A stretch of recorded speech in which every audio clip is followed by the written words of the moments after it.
જય શ્રી કૃષ્ણ. જય હો, મંગલમય હો. આપણે 3 પ્રકારની મહિલા વિશે વિચાર્યું, જેમાં કંઈક કહેવા જેવું છે, પ્રેરણાત્મક વાતો ભરી છે, ગુણો ભર્યા છે. તેવી દેવકીની કીર્તિ આજે પણ ગવાય છે. દેવકી પરમાનંદમ. હા, યશોદા આનંદ, પણ દેવકી પરમાનંદ.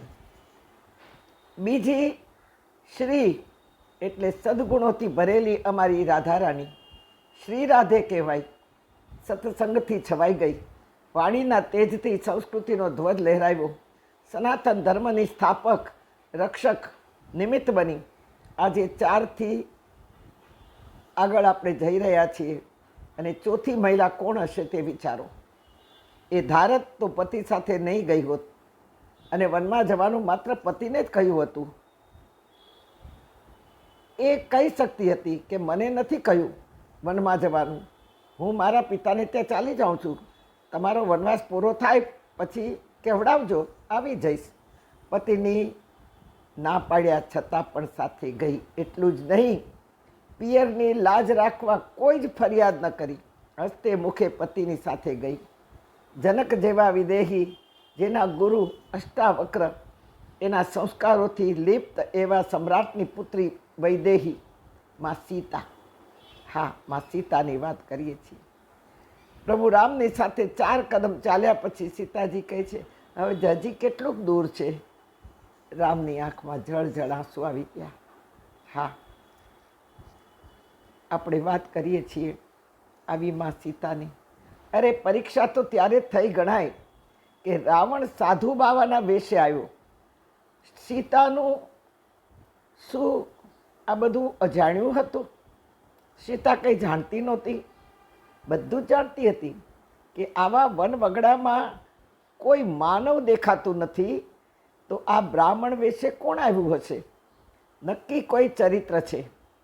બાકી ચારે બાજુ, આસપાસ, ઉપર નીચે, આજુબાજુ કોઈ માનવ દેખાતું નથી, તો આ ક્યાંથી આવ્યા હશે? આ પામી ગઈ હતી, માની ગઈ હતી, અને છતાંય ઝૂંપડીની બહાર પગ મૂકીને ભિક્ષા દેવા ગઈ. હરણ થયું. ભિક્ષા આપતી વખતે અચકાઈ નથી. પિતા જનકના સંસ્કાર યાદ આવ્યા. મારા પિતાના આંગણે આવેલ ભિક્ષુક કદી પાછો ગયો નથી, મારે આંગણે તો કેમ જાય? મારા સસુર દશરથ બાપજી, રઘુવંશી ક્ષત્રિય, કરોડોને જીવન દેનાર, હું રઘુકુળ દીપક રામજીની અર્ધાંગીની, મારે આંગણેથી ભિક્ષુક પાછો કેમ જાય? હું ક્ષત્રિય કુળની પુત્રવધુ છું. મારા બંને કુળનું નામ લજાય, કુળની પરંપરાની, જાતિની, સંસ્કારોની સ્મૃતિ જાગૃત થઈ. હરણ થયું. સામેથી દુઃખ વહોનાર, સામેથી દુઃખને આવાહન દેનાર આવી મહિલાઓ જે કૃષ્ણના દિલમાં સમાય છે. દેવકીએ પણ આવું જ દુઃખ ઉપાડ્યું. જાણતી હતી ભાઈ ક્રૂર છે. ભાઈ કહી ચૂક્યો હતો વળાવતી વખતે. જ્યારે દેવકીને વળાવવામાં આવી ત્યારે આકાશવાણી થઈ કે કંસ, તું શું જોઈને હરખાઈ રહ્યો છો?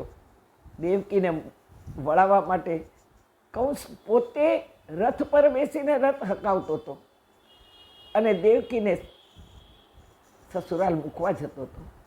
પણ આકાશવાણી થઈ કે દેવકીનો 8મો ગર્ભ તારો વિનાશ કરશે, તારું મૃત્યુ લઈને આવશે.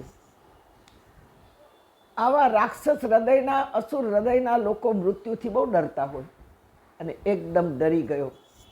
દેવકીનો ચોટલો પકડી ઘસેડી, અને ત્યારે વાસુદેવે કહ્યું કે 8મો ને, 8મું બાળક તને સોંપી દઈશ. ત્યારે વળી કહ્યું કે ગોળ ઊભા રાખો 5 જણને, 10 જણને, તો એમાં ખબર ન પડે પહેલું કોણ છે ને છેલ્લું કોણ છે. કંસ સમજી ગયો કે કદાચ પહેલો એ 8મું હોઈ શકે, અને 8મું કદાચ પહેલો હોઈ શકે. તેથી એને પહેલેથી જ બધા બાળકોને મારવાની શરૂઆત કરી દીધી. હા, આવું કંસ કે મૃત્યુથી ડરીને કેટલું મોટું પાપ કરી બેઠો. દેવકીએ આ બધું જોયું, સહન કર્યું. શા માટે? કંસના પાપો એટલા બધા વધી જાય કે કંસ મરાય, અને કંસ મરાતા જ અધર્મ નાશ પામે. આવી દુઃખો સહન કરનારી જે દેવીઓ છે એમાંના સીતાજી અને એમાંના કુંતીમાં